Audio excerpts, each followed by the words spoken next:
तो आज का हमारा बहुत सुंदर एपिसोड है और सुंदर विषय है। वो हमारा विषय जो है आज का, वो है सामाजिक स्वास्थ्य। भाइयों और बहनों, सामाजिक स्वास्थ्य का अर्थ होता है कि मनुष्य एक सामाजिक प्राणी है। वह समाज के बिना रह नहीं सकता, एक दिन भी, एक पल भी नहीं रह सकता है। और व्यक्ति अगर साधना करने के लिए हिमालय में भी चला जाए तो वहां भी उसको समाज चाहिएगा। समाज का मतलब है उसको रोटी, कपड़ा, मकान, रहने की सुविधा कहाँ से मिलेगी? कोई न कोई सहयोगी होगा। वो एक समाज का भाग बन गया है।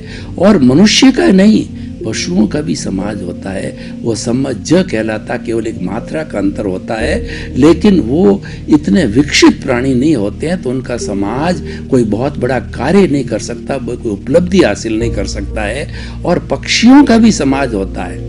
आपने देखा होगा कि जो विदेशों से हमारे कुर्जा वगैरह जो विदेशी पक्षी आते हैं, तो वो उड़ते उड़ते जो है वो हमारे अभ्यारण्य में आते हैं। चाहे ताल छापर का हो, चाहे अभ्यारण्य भरतपुर का हो, और भी जहाँ जहाँ मेरे अभ्यारण्य हैं वहाँ सर्दी के दिनों में आते हैं। तो आपने उनको देखा होगा, वो पंक्तिबद्ध एक स्ट्रेट लाइन के अंदर जो है वो चलते हैं। तो वह भी उनका समाज है। समाज में रहने से व्यक्ति को सुरक्षा होती है, समाज में रहने से व्यक्ति को पहचान मिलती है, और समाज में रहने से व्यक्ति का जो है भरण पोषण होता है। और उसकी मुख्य आवश्यकता जो है, बेसिक उसको फंडामेंटल नीड्स होती है, रोटी, कपड़ा, मकान, शिक्षा, चिकित्सा, वो सारी समाज से मिलती है। मैं आपको बताना चाहता हूँ कि जो ये कपड़ा आप पहनते हो, ये कहाँ से आया? इस कपड़े को पहनने के लिए किसी किसान ने कपास बोई होगी, कपास उगाई होगी, कपास की धुनाई की होगी, कपास को धुनाई करने के बाद के अंदर उसका जो है वो धागा बनाया होगा।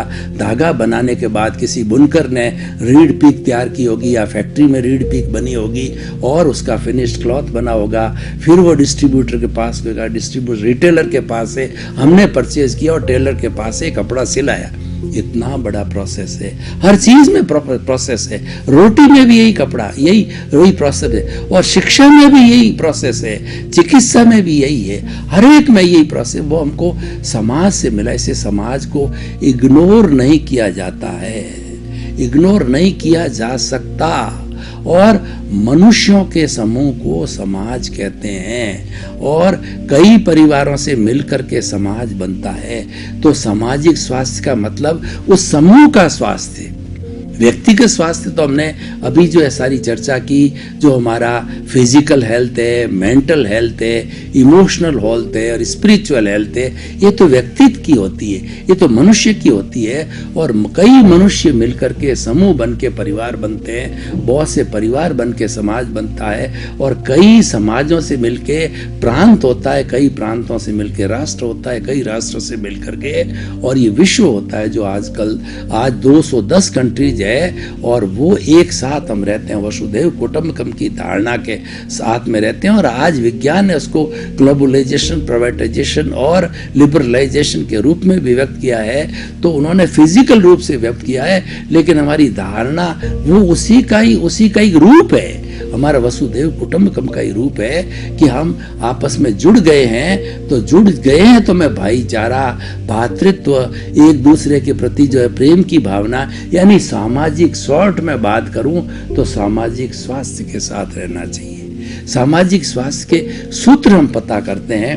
वो से पहला सूत्र है परस्परोपग्रो जीवानाम, कि हम परस्पर एक दूसरे के साथ में सहयोग करें। ये थ्योरी ऑफ रिलेटिविटी लागू होती है कि रिलेटिव रूप से हम सब जुड़े हुए हैं।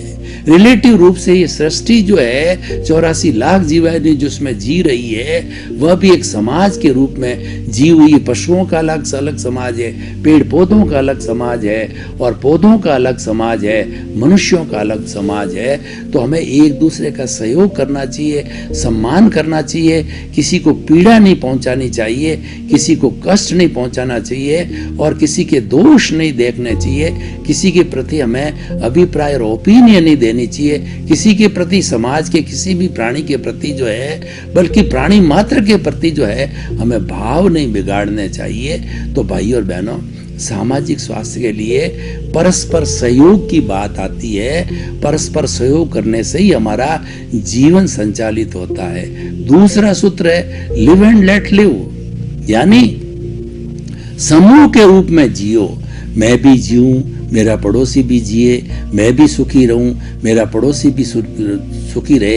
इसलिए सर्वे भवन्तु सुखिनः सर्वे सर्वे सन्तु निरामया की भावना जो है ये वहीं से निकली। सामाजिक स्वास्थ्य से वसुधैव कुटुम्बकम की धारणा लिखी, पीसफुल को एग्जिस्टेंस की धारणा निकली, शांतिपूर्ण सहअस्तित्व का सूत्र निकला। ये सारी बातें जो है सामाजिक स्वास्थ्य से जुड़ी हुई है। तो व्यक्ति सामाजिक स्वास्थ्य वाला कौन सा हो सकता है? जो कि सोशल माइंडेड हो, वो परार्थ की चेतना में जीने वाला हो।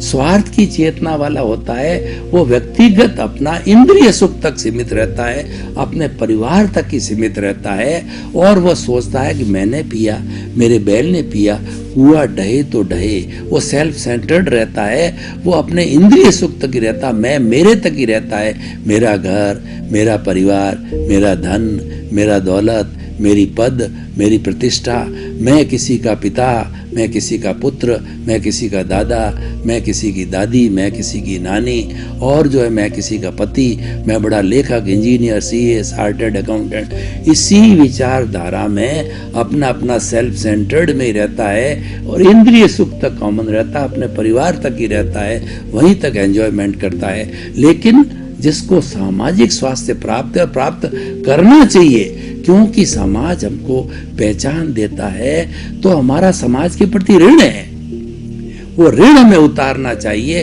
वो ऋण कब उतरेगा? कि जब हमारे को सामाजिक स्वास्थ्य प्राप्त होगा, हम सभी हिल मिल के रहेंगे और हम सेवा की भावना से रहेंगे।